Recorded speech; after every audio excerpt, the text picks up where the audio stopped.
হয় তাহলে তাদের পিঠে কিন্তু চামড়া থাকবে না। প্রশাসনের ভাইরা আমাদেরকে হেনস্থা করেছে। আমরা বলতে চাই এই সকল প্রশাসন থেকে শুরু করে প্রতিটা সেক্টরে যে যে অন্যায় করেছে প্রতিটা অন্যায়ের বিচারে এই মাটিতে করে তারপরে ছাত্র জনতা ক্ষান্ত হবে। বাংলাদেশের প্রত্যেকটা সেকশন প্রত্যেকটা জায়গায় সংস্কার করতে হবে। এটার বাস্তবায়ন না করা পর্যন্ত ছাত্র সমাজ মাঠ ছাড়বে না, ছাড়বে না, ছাড়বে না। আগামীকাল 15 আগস্টকে কেন্দ্র করে বাংলাদেশের যে ফ্যাসিস্ট সরকার ছিল সেই ফ্যাসিস্ট সরকারের দোসর তারা কিন্তু এখনো রয়েছে।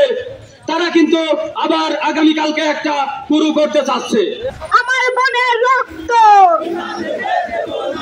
আমার ভাইয়ের কান্না,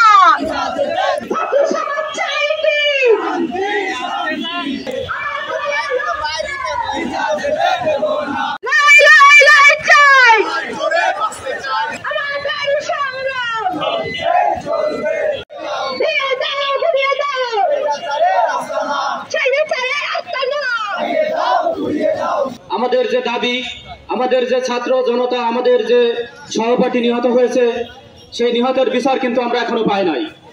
যে নিহতের বিচারের উদ্দেশ্যে আমরা আসলে আজকে যে 4 দফা দাবি নিয়ে এসেছি সেই দাবি কিন্তু এখনো আমাদের পূরণ হয় নাই।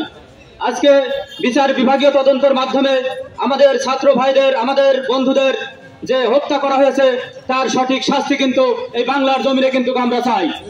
আরেকটা বিষয় হচ্ছে এই পুলিশ প্রশাসন থেকে শুরু করে সরকারের যে লেসপেন্সার বাহিনী আছে সেই বাহিনী কিন্তু এখনো যার যার স্বপদে কিন্তু ম্যাক্সিমাম ক্ষেত্রেই বহাল রয়েছে।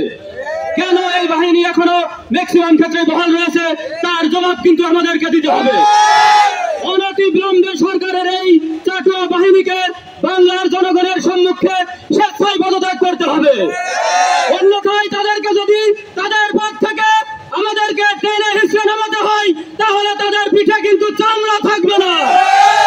আমরা চাই আপনাদের একটা ন্যূনতম সম্মান আছে, সেই ন্যূনতম সম্মান বোধটাকে কাজে লাগিয়ে আজকে বিচার বিভাগ থেকে শুরু করে আজকে যতগুলো বিভাগ আছে সমস্ত বিভাগ থেকে আপনারা স্বেচ্ছায় পদত্যাগ করেন।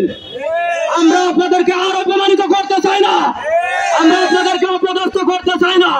আপনারা অলরেডি দেখেছেন বাংলার জনগণ কিভাবে বড় বড় মন্ত্রী সচিবদেরকে অ্যারেস্ট করে তাদেরকে কিভাবে হেনস্থা করতেছে।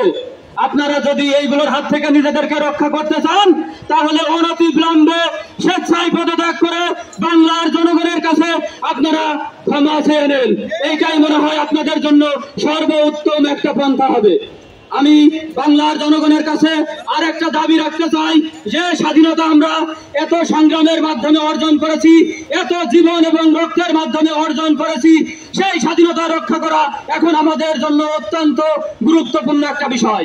আগামীকাল 15 আগস্টকে কেন্দ্র করে বাংলাদেশের যে ফ্যাসিস্ট সরকার ছিল সেই ফ্যাসিস্ট সরকারের দোসর তারা কিন্তু এখনো রয়েছে। তারা কিন্তু আবার আগামীকালকে একটা শুরু করতে চাচ্ছে। আমরা তাদের এই হীন চক্রান্ত কিন্তু সফল হতে দেব না।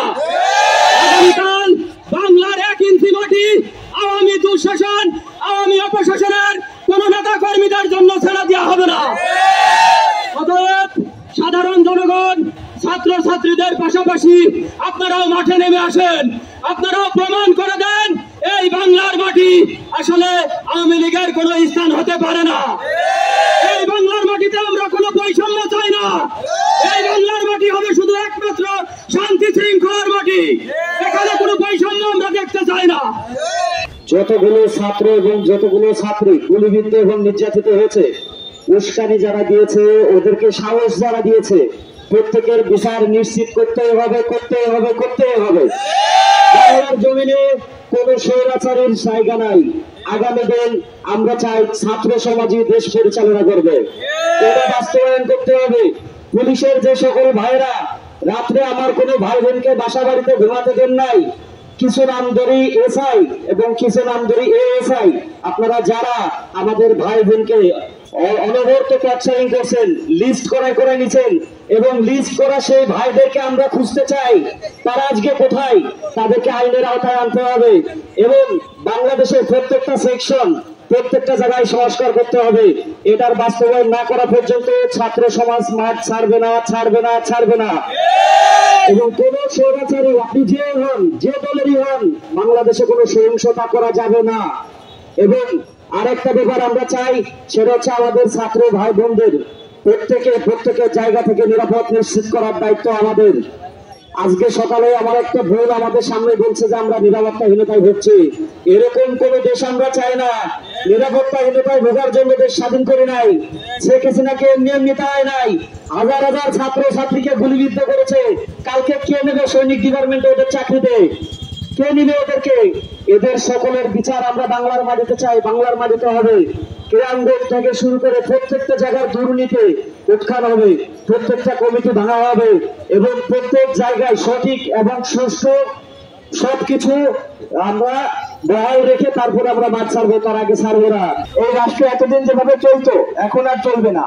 আমরা পরিবর্তনে এনেছি, সংস্কারও করব, এই স্লোগান আমরা দিচ্ছি, আপনারা দেখেছেন। কাজেই বলতে চাই, এই রাষ্ট্রের যেখানে যেখানে আবর্জনা আছে, আমরা প্রতিটা আবর্জনা পরিষ্কার না করা পর্যন্ত এই ছাত্র সমাজ ক্ষান্ত হব না। আমরা বলতে চাই, এই রাষ্ট্রের ইতিপূর্বে যেভাবে শাসন করেছে, আমাদের ভাইরা অনেকে বলছে প্রশাসনের ভাইরা আমাদেরকে হেনস্থা করেছে। আমরা বলতে চাই, এই সকল প্রশাসন থেকে শুরু করে প্রতিটা সেক্টরে যে অন্যায় করেছে, প্রতিটা অন্যায়ের বিচারে এই মাটিতে করে তারপরে ছাত্র জনতা ক্ষান্ত হবে। আমি আরো একটা স্পষ্ট কথা বলতে চাই, সেটি হচ্ছে আপনারা দেখেছেন এই ছাত্র জনতার উপরে এখন হামলা শুরু হয়েছে, বিভিন্ন প্রকার প্রোপাগান্ডা ছড়ানো হচ্ছে যে এই ছাত্র জনতা লেখাপড়া ছেড়ে রাজপথে নেমেছে। আমি স্পষ্ট ভাষায় বলতে চাই, এই ছাত্র জনতা এর আগে খেলাধুলা করতো, মোবাইল চালাতো, প্রয়োজনে এখন তারা সেটা করবে না। লেখাপড়ার সময় লেখাপড়া করবে, খেলাধুলা মোবাইল ফোন চালানোর জায়গায় তারা রাষ্ট্র পরিচালনা করবে, তবুও তারা মাঠ থেকে পিছপা হবে না। কাজেই যারা এই প্রোপাগান্ডা ছড়াচ্ছেন, আমরা লেখাপড়া ছেড়ে রাজপথে নেমেছি, রাষ্ট্র সংস্কারের কাজে নেমেছি, তাদের উদ্দেশ্যে বলতে চাই, আমরা লেখাপড়া করবো, পাশাপাশি আমরা যে বিনোদন নিতাম, যে সাংস্কৃতিক অঙ্গনে যেতাম, সেটার পরিবর্তে এই রাজপথে থাকবো। তবুও এই রাষ্ট্র আর কোন স্বৈরাচারের হাতে আমরা যেতে দিব না।